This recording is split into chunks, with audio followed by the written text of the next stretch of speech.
The first of the morning's scripture readings comes from an interpretation of Psalm 111, the interpretation by Nancy Merrill in Psalms for Praying, an Invitation to Wholeness.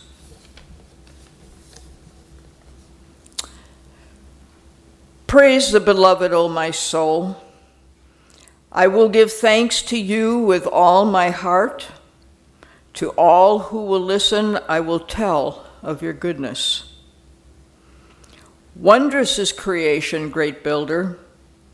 I take pleasure in pondering your work. Full of honor and in integrity are your teachings. Those who follow them will find new life. You lift our hearts of those who suffer. You come to them in their need. Your steadfast love is food for the soul, nourishment in times of fear. You are ever mindful of your covenant, of very presence in the weary and the afflicted. Your voice is truth to those with ears to hear. Your precepts are sure. Written on the hearts of your people, they are to be lived forever with faith-filled love and assurance. You bring new life to the world. Yes, life in abundance is your gift to us. Holy and glorious is your name. Reverence for you, O Holy One, is the beginning of wisdom. A good understanding have all who practice it.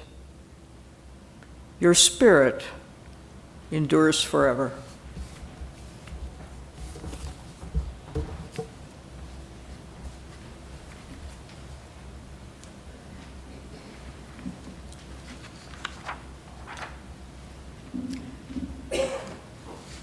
This year we're in Mark's Gospel. And Mark's Gospel is a little different than the others. He dispenses with birth stories and a lot of parables. And he moves quickly. John the Baptist comes, Jesus is baptized, he goes into the wilderness for what feels like 5 minutes, and then he comes back and bang, he calls his followers and he's in the synagogue. And this is all before the 21st verse of the first chapter. So hang on to your hats, as Darren said last week, and welcome to the Gospel of Mark.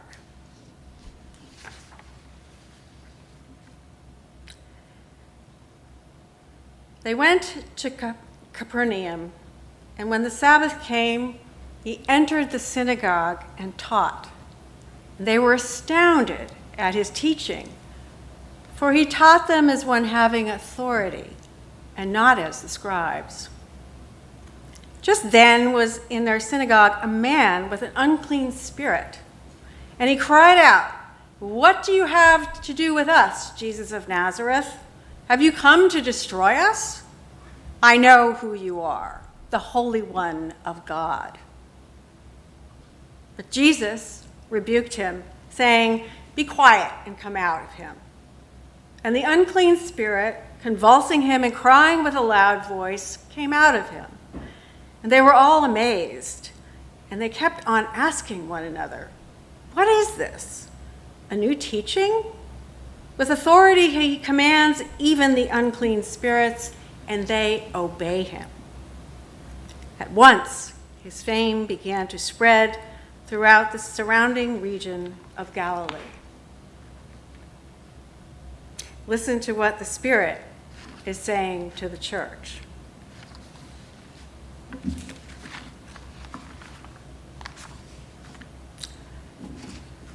So one of the dangers of getting your material in for the bulletin before you really know where your sermon is going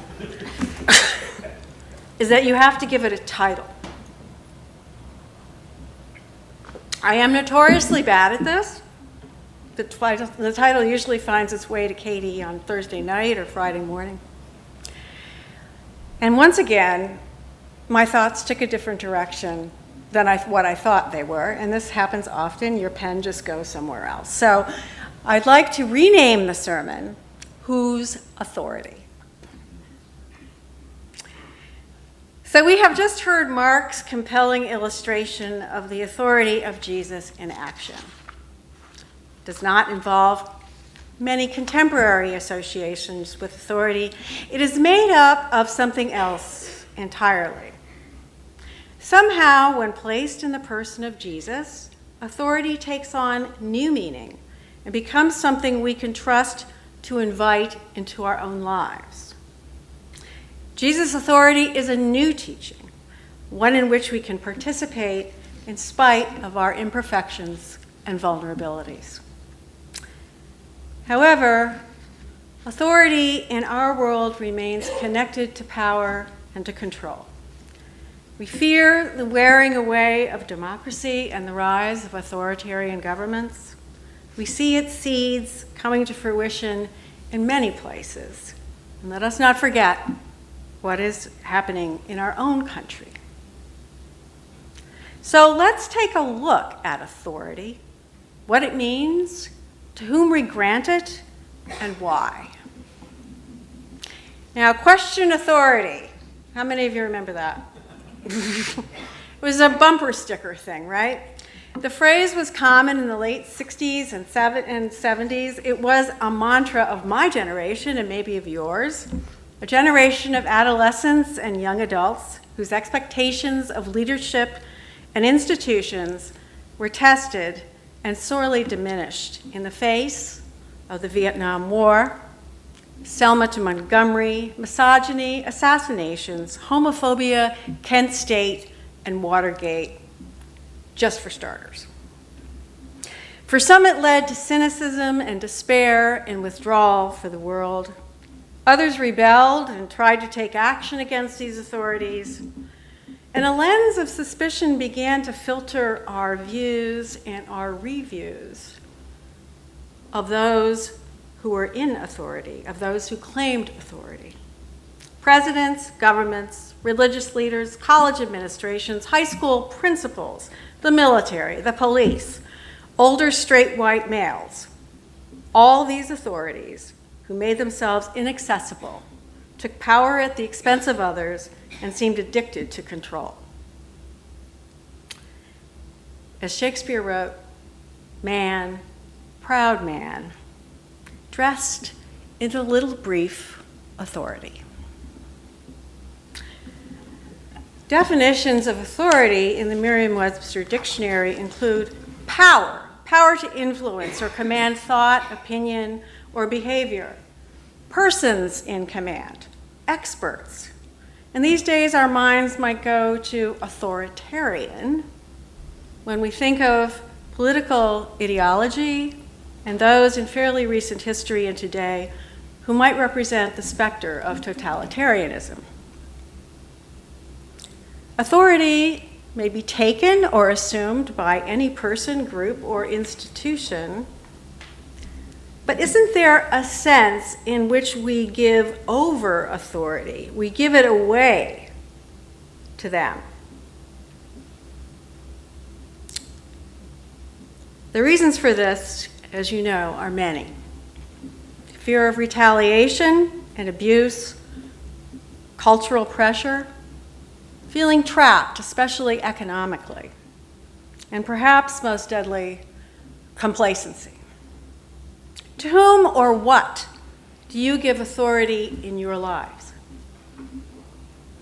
It is worth thinking about because when we hand over our agency, we hand over our very selves. So when we read the authority in the Bible, when we read the word authority in the Bible, in the bulletin reflection from Matthew 28, or specifically here in Mark's Gospel, how do we as contemporary readers hear and think about it? Well, we could ask ourselves, why are the people in this synagogue ascribing authority to Jesus practically from the minute he walks through the door? Jesus does not say, I am your king, bow down, or you must do as I say, or else. nor does he claim leadership of the synagogue. No, he teaches and he heals. Could this be new authority? The Greek word used for authority in this passage is exousia, from the verb existi, which means it is free.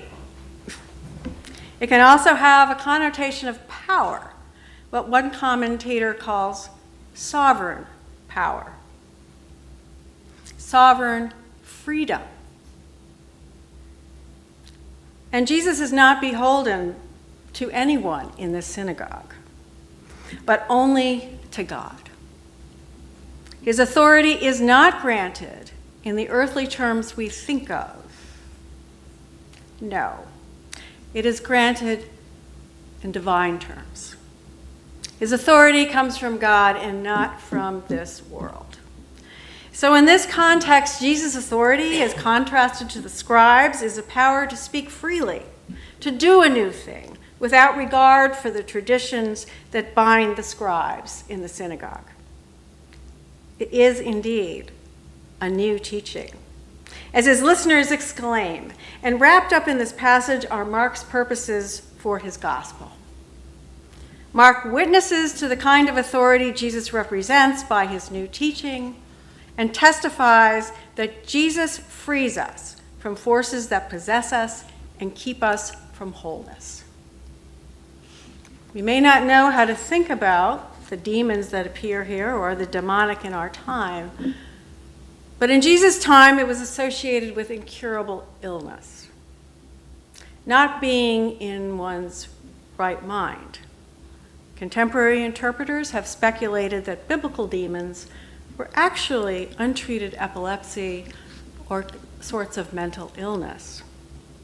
But for Mark, healing a person afflicted with a demon sets up an almost apocalyptic conflict between good and evil. The demon claims the power of naming. Shattering the rapt silence of the synagogue, a piercing voice screams, "What have you to do with us, Jesus of Nazareth? I know who you are, the Holy One of God." In Jesus' culture, naming someone could mean full knowledge of that other person, and therefore control over that person. So the demon is attempting to do just that, to name Jesus and to claim authority and power over him, clinging to evil in order to maintain his parasitic existence. Well, Jesus is having none of it. He orders the demon to release its grip on the hapless man. He says, "Come out of him."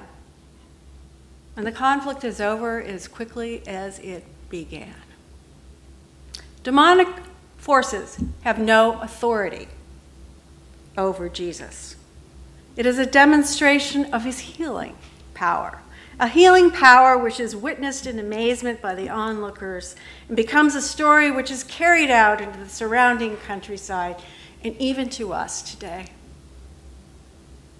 New Testament scholar Matt Skinner writes, Marx wants us to know here at the outset of Jesus' public ministry that Jesus' authority will be contested authority. Jesus' presence, words, and deeds threaten other forces that claim authority over people's lives. And those other authorities have something to lose. This is as true for us today as it was then. So Mark intentionally sets up this conflict between the demonic and the divine power of life right at the beginning of his gospel.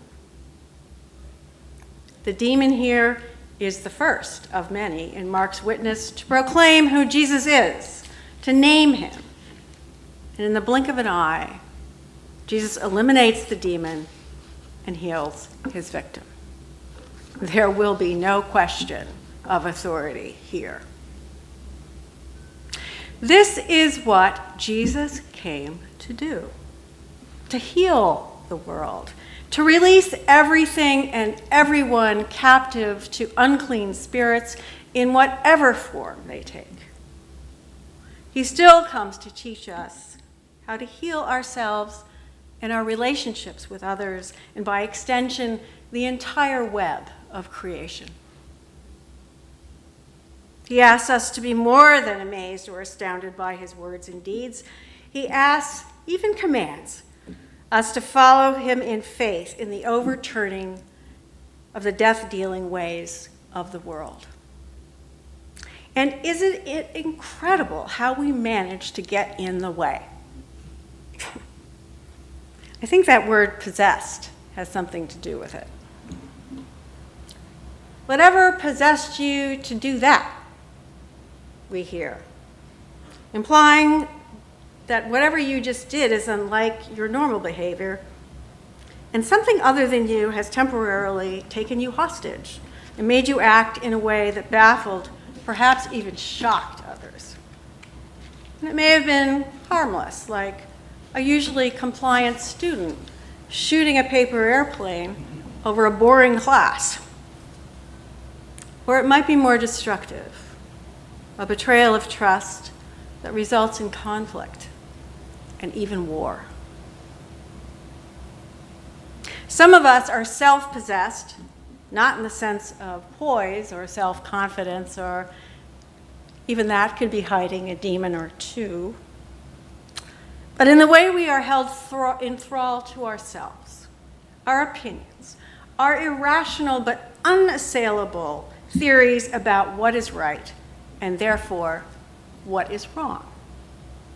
The self-possessed don't deal with gray area or fluidity. Rather, they seek self-affirming reflections in their mirrors. We can be possessed by our possessions, if you will. They dominate our schedules and often our bank accounts. Our behavior, like those of the possessed man in the synagogue, can unmask the demons so carefully tucked away, even nurtured in our souls.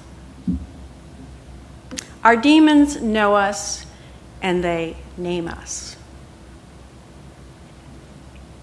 We unintentionally adopt them, and in return, they can destroy us. There are demons called shame, self-isolation, and self-doubt. And when we are weary of the world's authority, it is hard. It is hard to keep them at bay. We all have demons, and let's face it, we all need healing. So to what authority will we surrender the false ideas of power so we are able to rid ourselves of the death-dealing, life-denying spirits within us? Well, Jesus. Jesus comes to us to exorcise, not exercise, exorcise, our deeply seated notions of authority. He turns them upside down and shakes them until they tumble out like the demon in the synagogue at Capernaum. His authority is that of the teacher,